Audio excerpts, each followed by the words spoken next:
It was -15 degrees, and I was pretty sure this was how I was going to die. I was 19, curled up in the driver's seat of my old Honda Civic, trying to force my lungs to keep breathing in air that felt like tiny knives. The battery was dead, so the heater was just a useless piece of plastic. My phone had died hours ago. I'd stopped shivering, which I remembered from some health class was a very bad sign. I was just tired. So tired. I closed my eyes just for a second. That's when a sharp, heavy knock shattered the silence. Not on the door, on the frost-covered glass right next to my head. Have you ever felt completely invisible, even to your own family? Let me know your story down in the comments.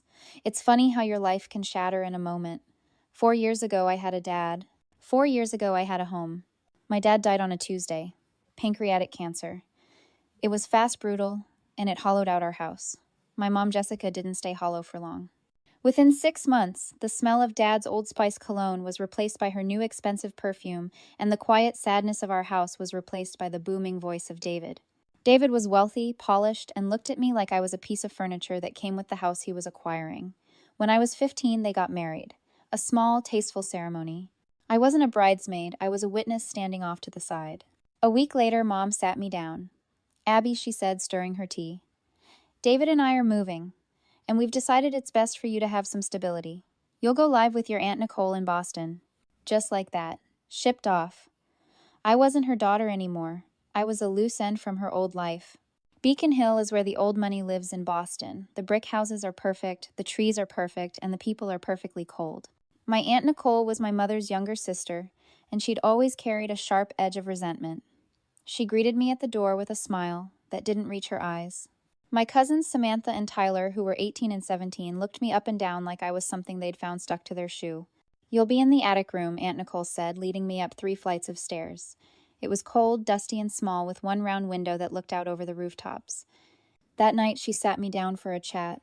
"Abigail," she said, her voice crisp, "we're happy to have you, but it's important you learn responsibility. Your parents left you a trust. I understand, so you can certainly afford to contribute." I had no idea what she was talking about. My dad was a high school teacher. We weren't poor, but we weren't trust fund people. "I don't think—" "Nonsense," she cut me off. "David and Jessica explained everything.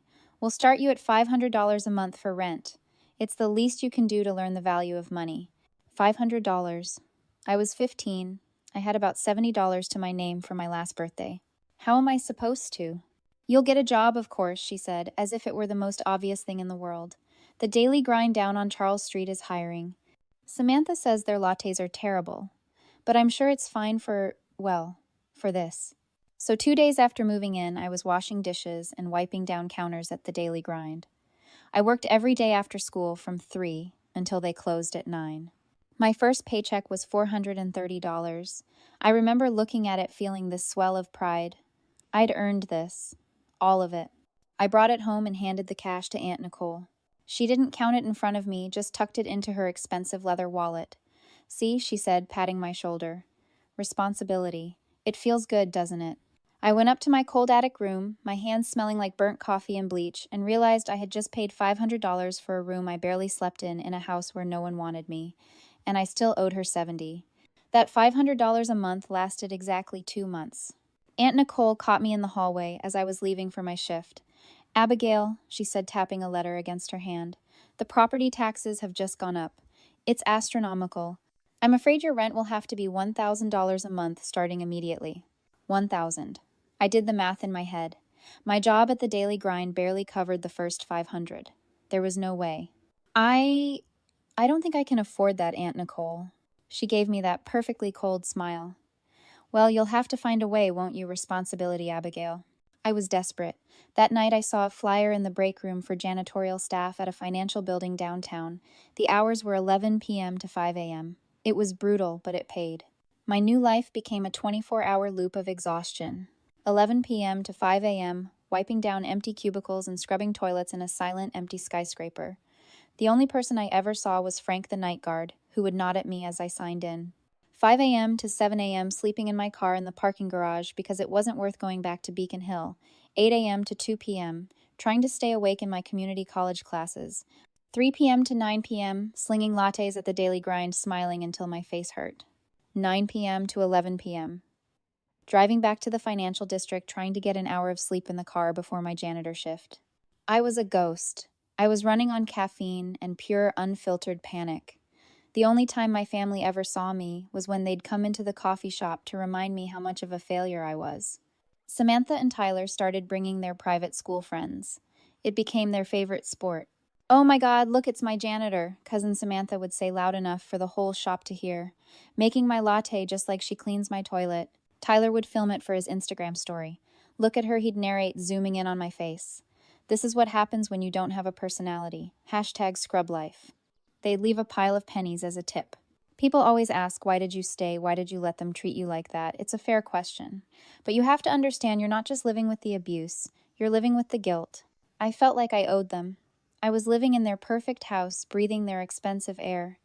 I was the one whose parents had died, leaving everyone else to clean up the mess. I was a burden. And when you're told you're a burden every single day in 1,000 small ways, you start to believe it. It's a prison without any bars. Psychologists call it learned helplessness.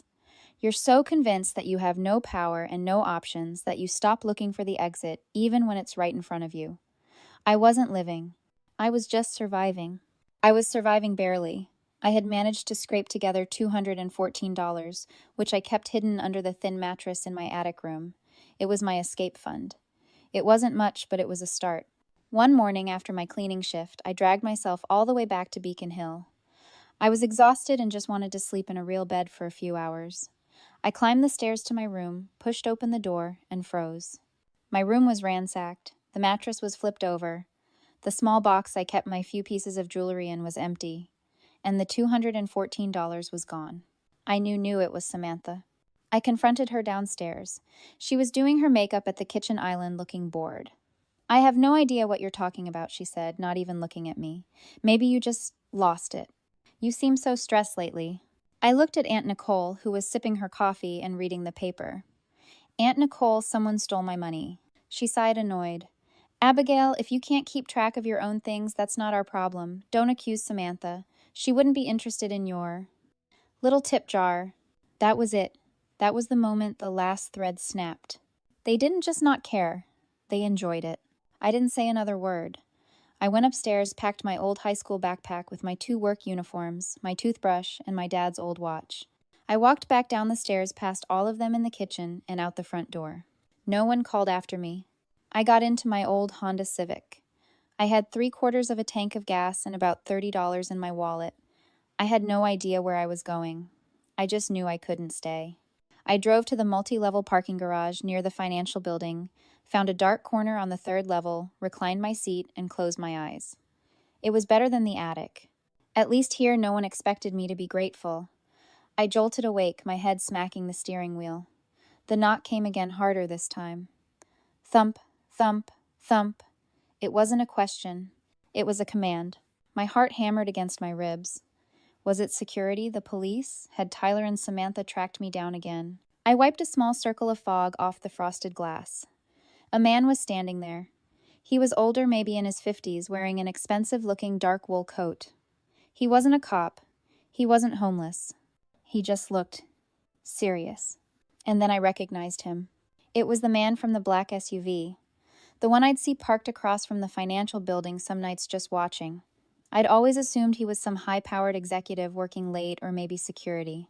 My blood went cold. He was the reason Frank, the night guard, had been so jumpy lately. I stared at him, terrified, my mind racing. What did he want? He didn't yell. He didn't look angry. He just met my eyes through the tiny clear patch of glass and spoke, his voice muffled but clear. "Abigail." How did he know my name? Unlock the door. I was too cold and too scared to think straight. I fumbled with the lock and pushed the door open a few inches. The -15-degree air hit my face, making me gasp. "Who are you?" My voice was a weak croak. He didn't step back. "My name is Robert. I'm your uncle." I had no Uncle Robert. My dad was an only child. I don't have an Uncle Robert. "I'm your father's brother," he said, his voice impatient. "We don't have time for this. Your father would kill me if I let you freeze to death. Let's go." My father. He'd said father, not brother. I didn't know what was happening. Was I hallucinating from the cold? But he was real. He was holding out a gloved hand. I had no other options. freezing to death, or going with the mysterious man who claimed to be my uncle. I grabbed my backpack and stumbled out of the Civic. My legs were so numb I almost collapsed, but he caught my elbow, his grip surprisingly strong. He didn't say another word, just steered me toward the massive glass doors of the financial building, the place I cleaned every night. My shift doesn't start 4. You don't work here anymore, he said, not unkindly. He didn't go to the main entrance.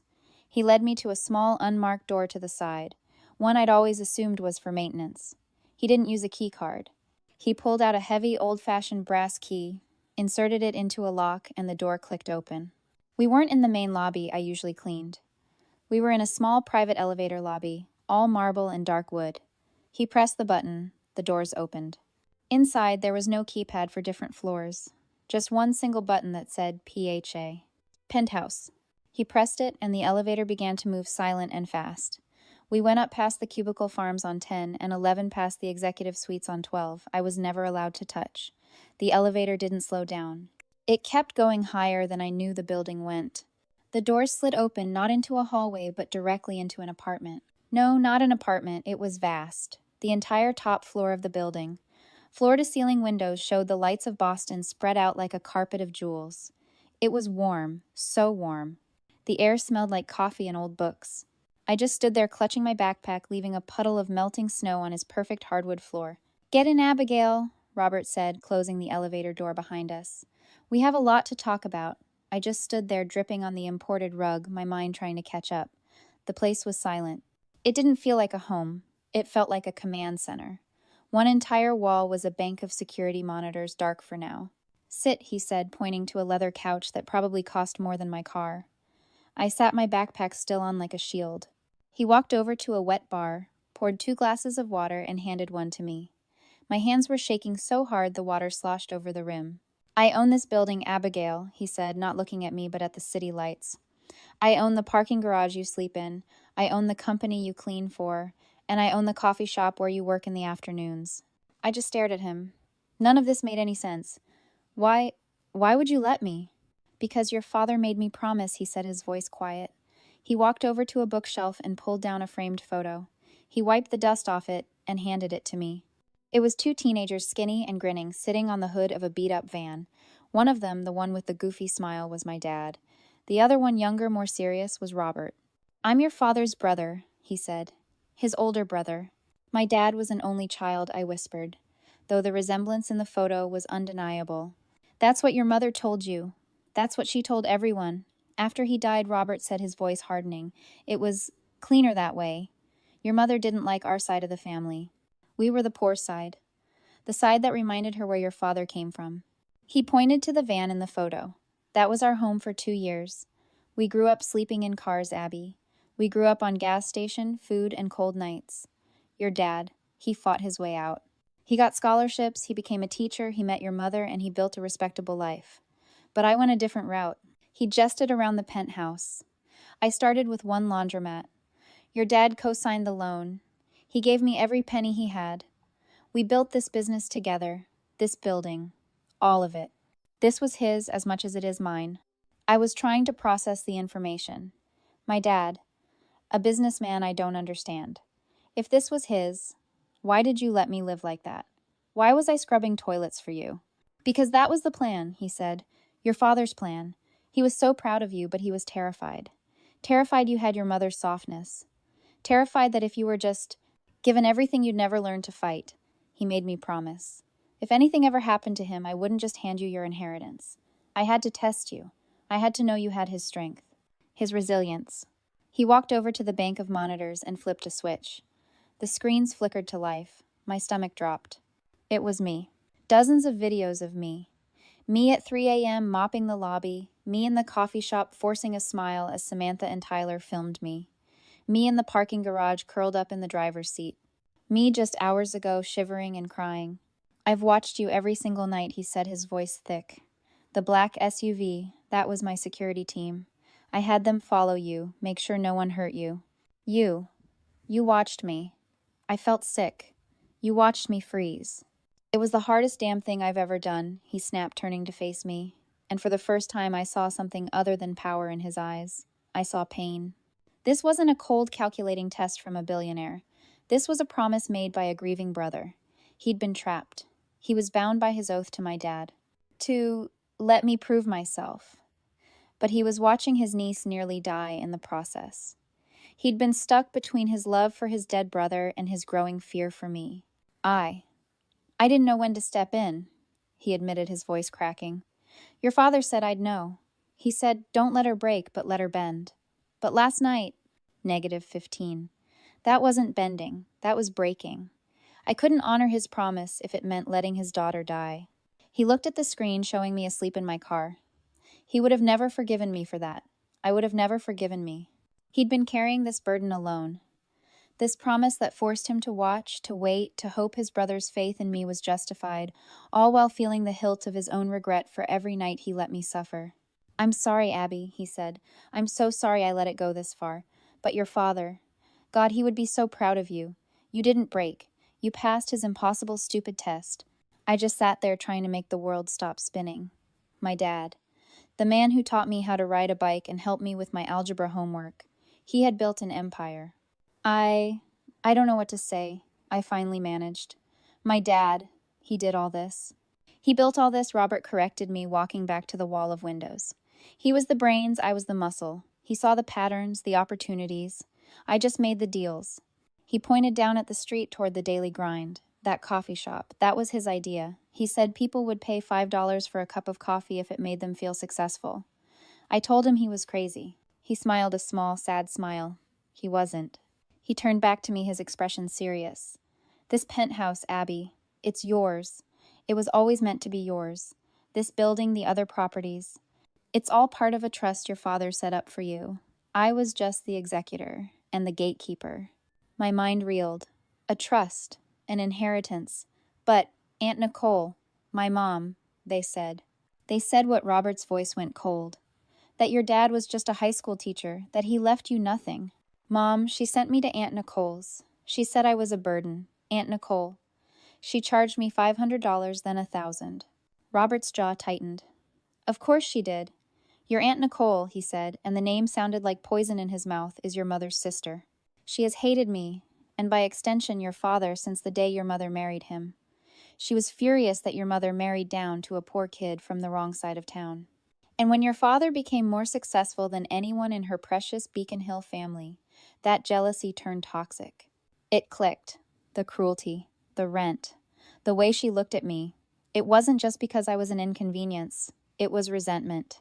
I was the living, breathing reminder of the man she despised for being better than her. She couldn't touch him, especially after your mother cut ties with us.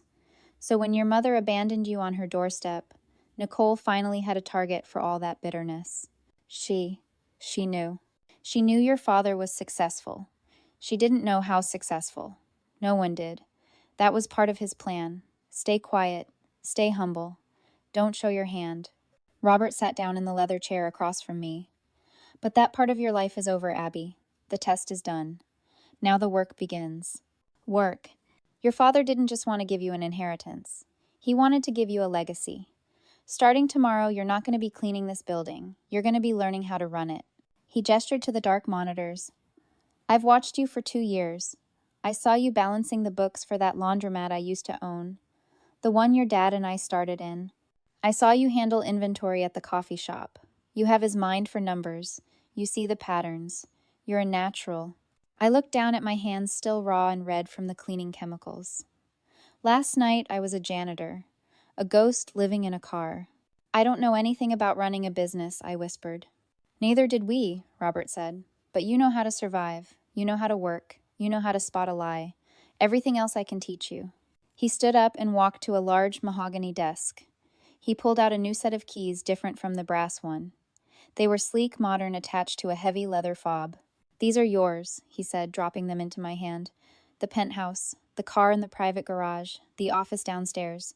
Your father's office, actually. It's been waiting for you. I closed my hand around the keys, the metal cold and solid. This wasn't charity. This wasn't a rescue. This was a graduation. I had survived. I had been tested. And I had been found worthy. I wasn't the unwanted daughter. I was the heir. I spent that first week learning. Robert walked me through the business, through my father's old notes, through the complex web of properties and investments they had built together. I wasn't just learning finance. I was learning about my dad. He wasn't just the man who taught me algebra. He was a quiet genius. My first official act as a member of the company wasn't signing a big deal. It was a phone call to my uncle. "Frank," I said, "the night guard at the downtown building, I want to do something for him." Robert didn't question it. "What do you have in mind?" "He's been working that night shift for 15 years. He's got a daughter starting college," I said. "I want to set up a small trust for her education. And I want to give Frank a raise and a full-time day shift with benefits. He's earned it." Robert just smiled. "Your father would have liked that. Consider it done." When I told Frank, the gruff old guard just stared at me, his eyes watering. He didn't say anything, just pulled me into a rough hug that smelled like coffee and aftershave. In that moment, sitting in my father's expensive office, I didn't feel rich. I just felt useful, and I finally understood the difference. I look back on that journey from that frozen car to this penthouse, and I realize my story isn't just my own. It's a letter. It's a letter to every person out there who has ever felt like they were on the outside. This is for you. The one who always feels like you're on the other side of the door. The one who is always giving while everyone else is just taking. The one who gets the polite smile at family dinners but is never truly seen. You are the one who is too sensitive or too quiet or too much. You are the scapegoat, the black sheep, the one who carries the burdens no one else is willing to acknowledge. I need you to listen to me. Your value is not determined by their inability to see it. You are not invisible just because they choose to look away. You are not a burden. You are a resource they are not wise enough to invest in. Your resilience, the strength you've had to build in silence, the kindness you've managed to keep, even when the world has given you every reason to be cruel, that is not a weakness. That is your superpower. Stop waiting for them to invite you to the table. Go out and build your own. And when you do make, damn sure you only save seats for the people who saw your worth when you were still standing on the outside.